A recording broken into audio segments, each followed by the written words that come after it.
زوجہ سے جو ہم بستری ہے وہ صرف اسی راستے میں جائز ہے جس سے اولاد ہوتی ہے، کیونکہ عورت کو اللہ نے بنایا ہے نسل بڑھانے کے لیے۔ تو کوئی بھی ایسا ہم بستری کا طریقہ اختیار کرنا جو نسل بڑھانے کا ذریعہ نہ ہو، یعنی وہ نیچرل نہ ہو، تو وہ حرام ہے۔ تو اس میں اللہ نے یہ حکم دے دیا۔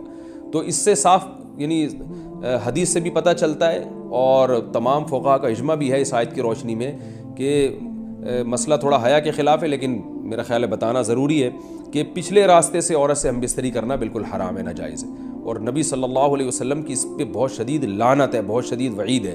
تو یہ بالکل اللیگل ہے اسلام میں کہ عورت کے پچھلے راستے سے اس سے ہم بستری کی جائے۔ جو لوگ لڑکوں سے بدفعلی کے عادی ہوتے ہیں ان کو یہ ایک چسکا لگ جاتا ہے، تو یہ حرام ہے، ناجائز ہے، کیونکہ اللہ نے بتا دیا کہ یہ تمہارے لیے بمنزلہ کھیت۔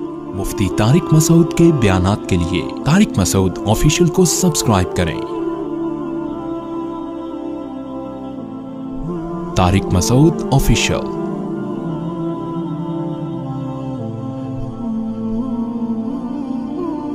اللہ نے ارشاد فرمایا نساؤکم حرث لکم، تمہاری عورتیں تمہارے لیے بمنزلہ کھیت کے ہیں۔ حرث عربی میں کھیت کو کہتے ہیں، تو بمنزلہ کھیت کے ہیں۔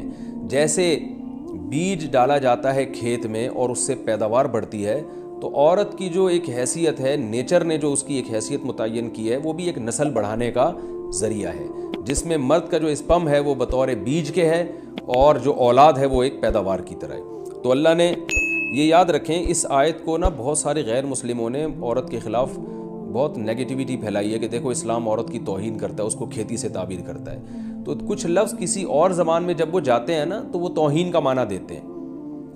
عربی میں جو حرث کا معنی ہے یہ تعظیم کے لیے ہے، توہین کے لیے نہیں ہے۔ اردو میں جو کھیتی کا معنی ہے وہ توہین کے لیے استعمال ہوتا ہے۔ کھیتی یعنی جو پاؤں میں روندی ڈالنے والی، اور زمین جو ہے نا پاؤں میں گویا روندی، اس کو روندا جا رہا ہے۔ تو اس لیے اس کا اردو میں بالکل اسی طرح جو لوگ ترجمہ کر دیتے ہیں کہ عورتیں تمہاری کھیتیاں ہیں، تو یہ ترجمہ میرا خیال ہے اس لیے درست نہیں ہے کہ اردو میں اس کا مفہوم ہی چینج ہو جاتا ہے۔ یعنی گویا ایک عزت کے لیے جو لفظ اللہ نے استعمال کیا وہ ذلت کا ذریعہ بن جاتا ہے۔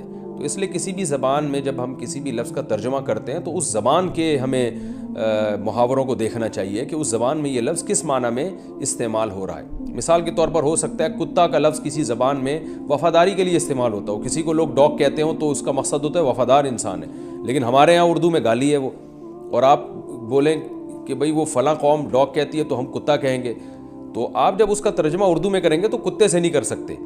تو اسی طرح یہ عربی کا جو لفظ ہے اس میں بھی یہ چیز یعنی ملحوظ رہنی چاہیے۔ تو اس لیے اس کا ترجمہ کیا جائے گا تمہاری عورتیں تمہارے لیے پیداوار بڑھانے کا ذریعہ ہیں، نسل بڑھانے کا ذریعہ ہیں۔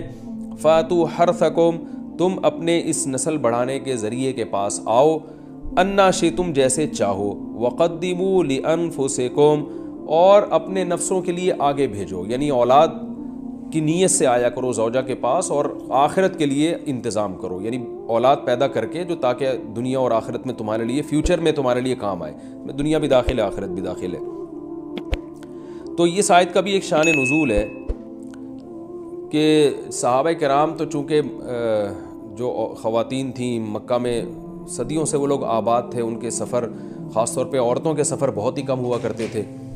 تو جب ہجرت ہوئی ہے اور جو ہے نا ہجرت کر کے بہت ساری صحابیات مدینہ آئی ہیں، تو مدینہ میں ان کے نکاح دوسری قوموں میں ہوئے، پھر انصار صحابہ سے بھی ہوئے۔ تو چونکہ تقویٰ تھا ان خواتین میں، للہیت تھی، تو بعض جگہ ایسے واقعات ہوئے کہ میاں بیوی کے جو آپس کا ریلیشن ہوتا ہے، ظاہر ہے وہ ہر قوم میں اور ہر جو ہے نا شخص کا مزاج دوسرے سے مختلف ہوتا ہے، تو بعض مردوں نے اس طرح سے اپنی زوجات کے ساتھ ہم بستری کی کہ ان خواتین کو پھر اشکال ہوا کہ پتہ نہیں اس طرح سے ہم بستری کرنا جائز بھی ہے یا نہیں ہے۔ تو انہوں نے نبی صلی اللہ علیہ وسلم سے یہ مسئلہ پوچھا کہ یا رسول اللہ، ہمارے شوہر ہمارے پاس اس طرح سے آتے ہیں تو کیا یہ جائز ہے یا نہیں؟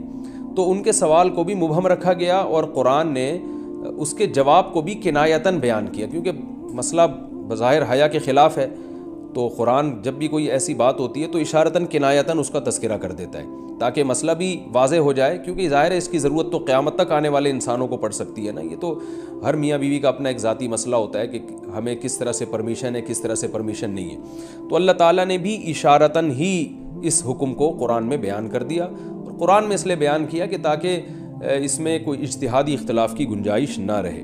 تو اللہ نے قرآن مجید میں بیان کیا، فرمایا نساؤکم حرث لکم، تمہاری جو ازواج ہیں، تمہاری جو بیویاں ہیں، وہ تمہارے لیے بمنزلہ کھیت ہیں۔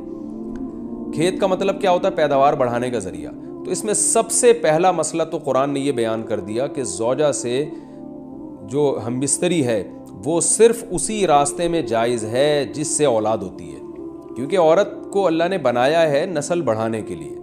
تو کوئی بھی ایسا ہم بستری کا طریقہ اختیار کرنا جو نسل بڑھانے کا ذریعہ نہ ہو، یعنی وہ نیچرل نہ ہو، تو وہ حرام ہے۔ تو اس میں اللہ نے یہ حکم دے دیا۔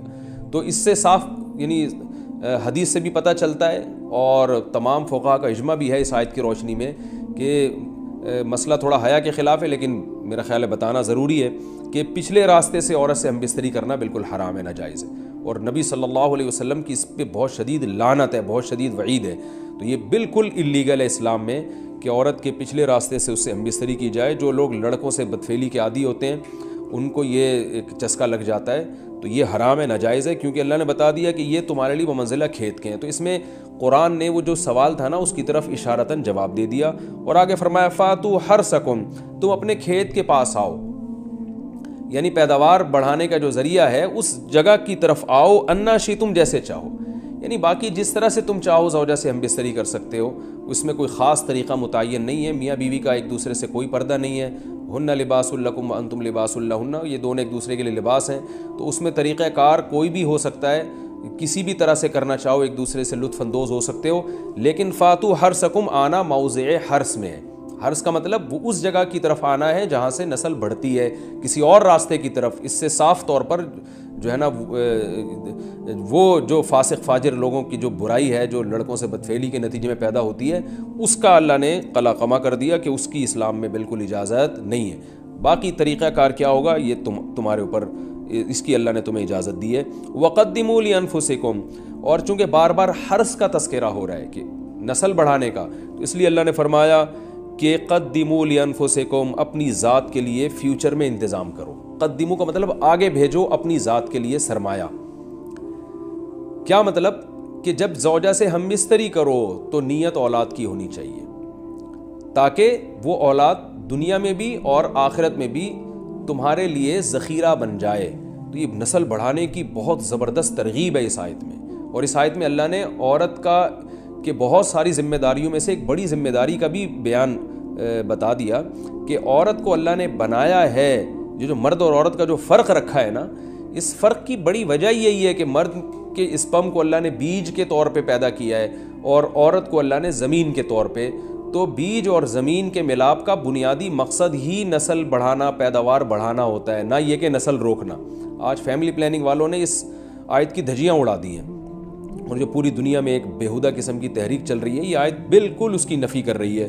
اس لیے اللہ نے فرمایا اچھا، اللہ نے اس کا بھی جواب دے دیا کہ جو فیملی پلاننگ والے کہتے ہیں نا نسل بڑھنے سے تمہارا نقصان ہوگا، خرچے بڑھ جائیں گے، تو اللہ فرماتا ہے قدموا لانفسکم، تمہارا فیوچر بن جائے گا، سنور جائے گا، کیونکہ اولاد پہ اتنی انویسٹمنٹ نہیں ہوتی جتنا اس کا آؤٹ پٹ ہوتا ہے۔ ان پٹ کم ہے، آؤٹ پٹ زیادہ ہے، انویسٹمنٹ کم ہے، اس کے جو پروفٹ ہے وہ زیادہ ہے، دنیا میں بھی اور آخرت میں بھی۔ تو اللہ نے فرمایا اپنے نفس کے لیے، فیوچر کے لیے انتظام کرو، بڑھاپے کے لیے انتظام کرو۔ تمہارے بیٹے ہوں گے، بیٹیاں ہوں گی، پوتے ہوں گے، نواسے ہوں گے، بہویں ہوں گی، یہ دنیا کا مستقبل اور آخرت کا مستقبل کیا ہے۔ جو عبداللہ بن عمر رضی اللہ تعالیٰ عنہ نے جب نکاح کا ارادہ ترک کیا تو آپ کی جو ہمشیرہ تھی حضرت حفصہ، انہوں نے فرمایا کہ نکاح کرو، تمہارے اولاد ہوگی، دنیا سے جاؤ گے تو تمہارے لیے دعائیں مانگے گی، تو یہ آخرت کے لیے ذخیرہ ہے۔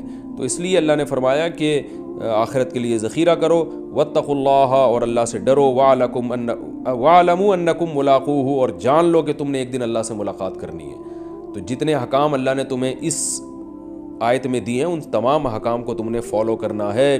وَبَشِّرِ الْمُؤْمِنِينَ، اور ایمان والوں کو خوشخبری سنا دیں۔